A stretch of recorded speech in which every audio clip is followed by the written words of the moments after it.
मैं Jitendra Malwa study YouTube channel पर आपका स्वागत करता हूं। आज हम देखने वाले हैं शुक्राणु का नामांकित चित्र। शुक्राणु का नामांकित चित्र देखेंगे, उसके साथ में हम इसकी डिटेल भी देखेंगे कि इसके कौन कौन से भाग को क्या कहते हैं और कौन कौन से भाग में क्या क्या विशेषताएँ होती है और क्या क्या उपस्थित होते हैं और किस किस में ये सहायक होते हैं। सभी प्रकार के अंगों को हम यहाँ पर देखने वाले हैं। जैसे कि आपको ये दिख रहा है पूरा का पूरा शुक्राणु का एक चित्र आपको नज़र आ रहा होगा। तो ये जो शुक्राणु है इसके कितने भाग होते हैं? 4 भाग होते हैं। जैसे कि ऊपर वाला क्या होता है? शीर्ष भाग होता है, एक ये ग्रीवा होती है और जिसके बाद ये जो है यहाँ से यहाँ तक का क्या कहलाता है? ये मध्य भाग कहलाता है और लास्ट में क्या हो जाती है? पूँछ। पूँछ मतलब कि होता है टेल। ये मिडिल पीस है, ये टेल है, ये नेक है और ये अपर भाग है, शीर्ष भाग, इसको कहते हैं हम। तो हम इसको क्या बोल सकते हैं? मुंह भी बोल सकते हैं। क्या बोल सकते हैं? मुंह। तो अब देखो ध्यान से, एक ये जो पूरा का पूरा शुक्राणु उसका मुंह क्या है? ये वाला है। अब ध्यान से समझेंगे। अब तो ये 4 भागों में बटा है, शीर्ष भाग, ग्रीवा, मध्य और पूंछ। इनका वर्णन हमने यहाँ पे डिटेल में किया है। शीर्ष भाग ये है, ये ग्रीवा है, ये मध्य भाग है और ये पूंछ है। तो इसको हम थ्योरी में थोड़ा सा बाद में देखेंगे, पहले हम इस डायग्राम को समझ लेते हैं। जैसे कि मैं बात करता हूँ कि ये पूरा का पूरा डायग्राम आपको दिख रहा है। तो ये जो शीर्ष भाग है, इसका जो आगे वाला भाग है, ये जो ब्लैक कलर का आपको नज़र आ रहा है, ब्लैक कलर का जो नज़र आ रहा है वो उसको कहते हैं अग्रपिंडक अर्थात एक्रोसोम।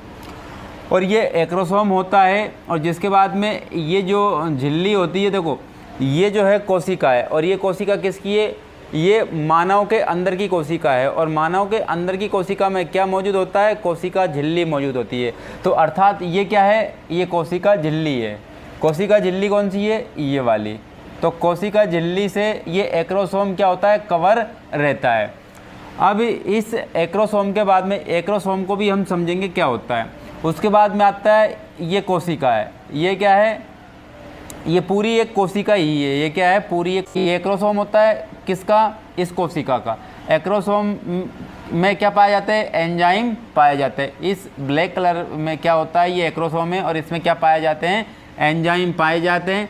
और इसके बाद ये वाला पीस आता है। ये वाला पीस में क्या है? ये कोशिका क्या है? द्रव भरा हुआ है। ये क्या भरा हुआ है? कोशिका द्रव। और बीच में आप डॉट देख रहे हो, इस डॉट को कहते हैं केंद्रक। क्या कहते हैं? इस कोशिका का क्या है? ये केंद्रक। अब इस केंद्रक में क्या होंगे? इस केंद्रक में गुणसूत्र होंगे। कितने गुणसूत्र होंगे? वो भी 23 गुणसूत्र होंगे। देखो मैंने 23 जोड़ी नहीं बोला है। क्या नहीं बोला है? 23 जोड़ी नहीं बोला है। अर्थात मैं बोल रहा हूँ कि यहाँ पर कितने गुणसूत्र होंगे? ओनली ऑन 23 गुणसूत्र। इसीलिए मानव में जो प्रजनन होता है, जो निषेचन होता है, वो अर्धसूत्री विभाजन होता है। वैसे तो होते हैं 46 गुणसूत्र। कितने होते हैं? 46 गुणसूत्र। तो ओवम में, स्पर्म में 23 गुणसूत्र और फीमेल में ओवम होता है, उसमें भी कितने गुणसूत्र होते हैं? 23 गुणसूत्र होते हैं। अर्थात मैं बोलता हूँ ये द्विगुणित ना होकर के क्या होगा? अगुणित होता है। क्या होता है? अगुणित। और अगुणित को हम किससे रिप्रेजेंट करते हैं? एन से रिप्रेजेंट करते हैं। अगर यहीं पे अगर 23 की जगह क्या होता?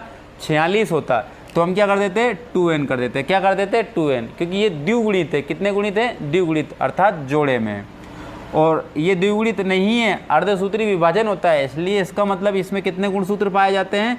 23 गुणसूत्र पाए जाते हैं। तो स्पर्म में भी 23 गुणसूत्र और महिला के ओवम में भी कितने गुणसूत्र? 23 गुणसूत्र। तो 23 स्पर्म के, 23 ओवम के, और दोनों मिलकर के क्या बना देंगे? 46 गुणसूत्र बना देंगे। एक बॉडी बन जाएगी और लिंग निर्धारण भी हो जाएगा।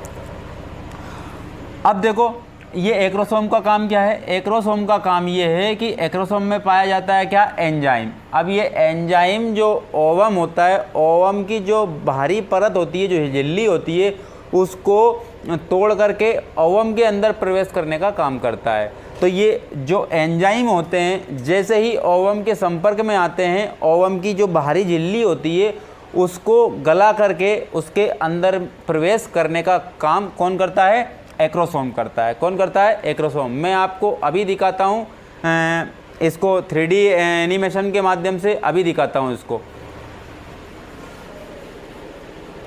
तो ये देख रहे हैं ये है ओवम और ये पूरा का पूरा क्या स्पर्म। तो ये स्पर्म का शीर्ष भाग, ये मिडिल और ये पूंछ है।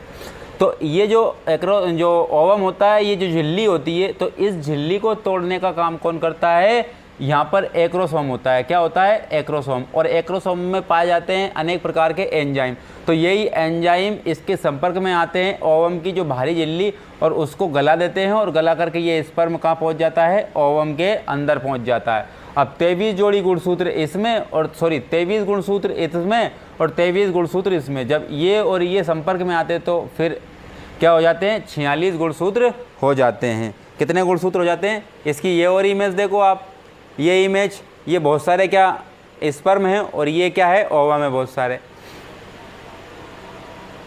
इसको देखो, ये ओवम है और यहाँ से जो है ना स्पर्म अटैक करेंगे इस पर, और कोई ना, देखो मैं एक बात और बोल देता हूँ कि ऐसे बहुत सारे स्पर्म आएंगे ओवम के संपर्क में, लेकिन कोई एक ही स्पर्म इसको क्या करेगा? निषेचित करेगा।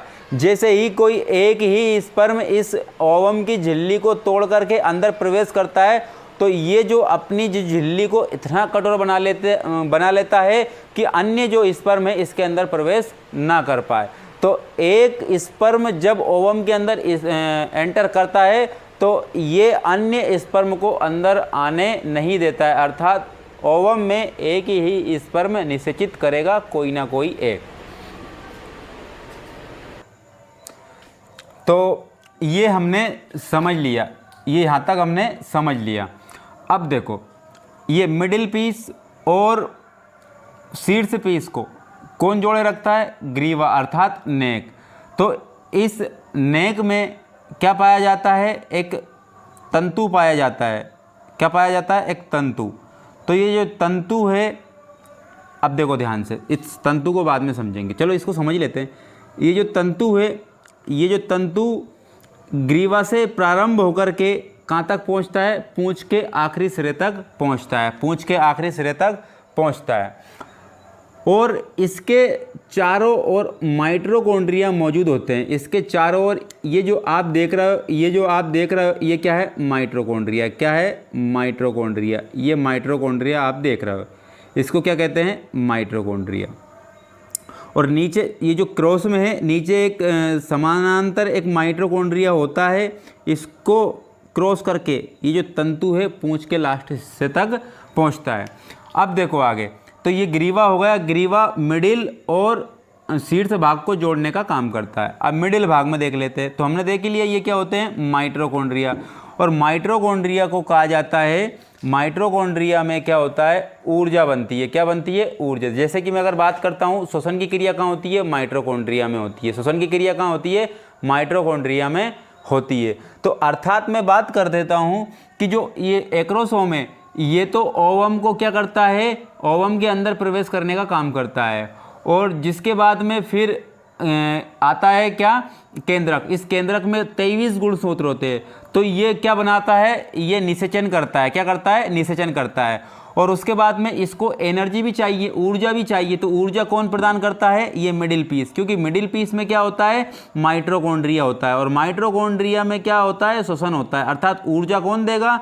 ऊर्जा मिडिल पीस आपको देगा। और ये माइटोकॉन्ड्रिया एक दूसरे से क्या होते हैं? जुड़े हुए होते हैं। एक दूसरे से क्या होते हैं? जुड़े हुए होते हैं। और इन्हीं में क्या होती है? ऑक्सीश्वसन क्रिया होती है। और ऑक्सीश्वसन क्रिया होती है, इसमें ऊर्जा बनती है। और ऊर्जा ही किसको प्रदान करता है? इस पूरे के पूरे शुक्राणु को प्रदान करता है। इसके कारण इसको आगे बढ़ने की क्या होती है? क्षमता प्रदान होती है। और देखो आगे, फिर उसके बाद आता है क्या है? ये पूंछ आती है। तो पूंछ जो है, आप देखो कि शरीर को स्पीड बनाने के लिए, शरीर का जो बैलेंस है और स्पीड बनाने के लिए कौन काम आती है? शुक्राणु के पूंछ काम आती है। क्या काम आती है? पूंछ।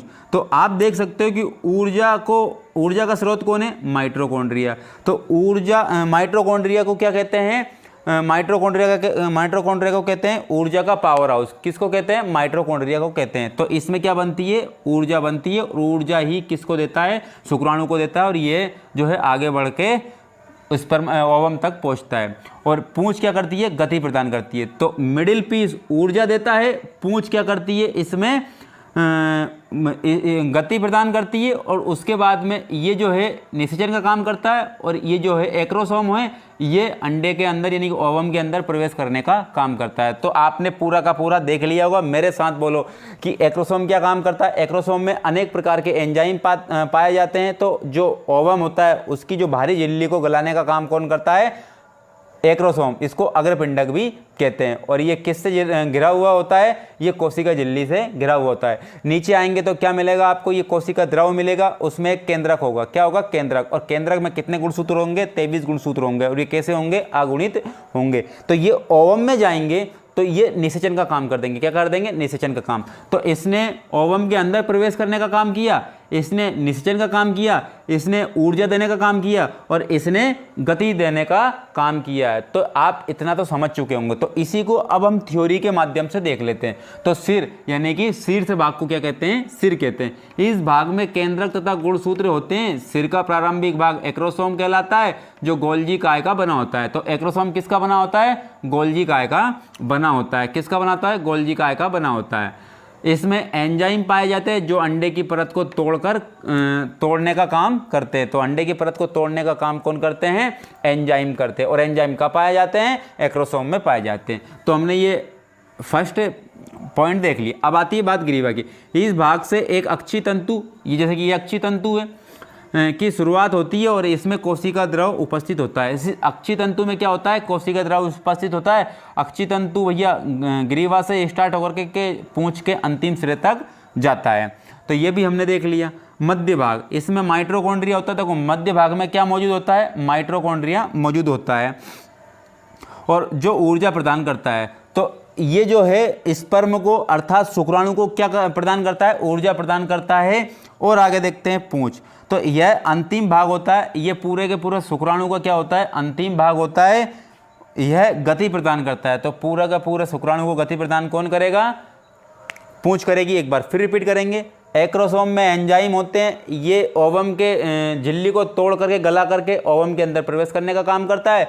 और ये केंद्रक है और केंद्रक में क्या हो, 23 गुणसूत्र है और ये निषेचन का काम कर देंगे। उसके बाद में भैया इसको ऊर्जा कौन देगा, तो इसको ऊर्जा मध्य भाग देगा, जिसमें मौजूद होते हैं क्या, माइटोकॉन्ड्रिया। और माइटोकॉन्ड्रिया को कहते हैं ऊर्जा का पावर हाउस, ऊर्जा का पावर हाउस। और जो आखिरी जो बचता हिस्सा वो बचता पूंछ। तो शुक्राणु को गति प्रदान करने का काम कौन करती है, पूंछ करती है। तो हमने ये नामांकित चित्र देख लिया और इसकी थ्योरी भी देख ली।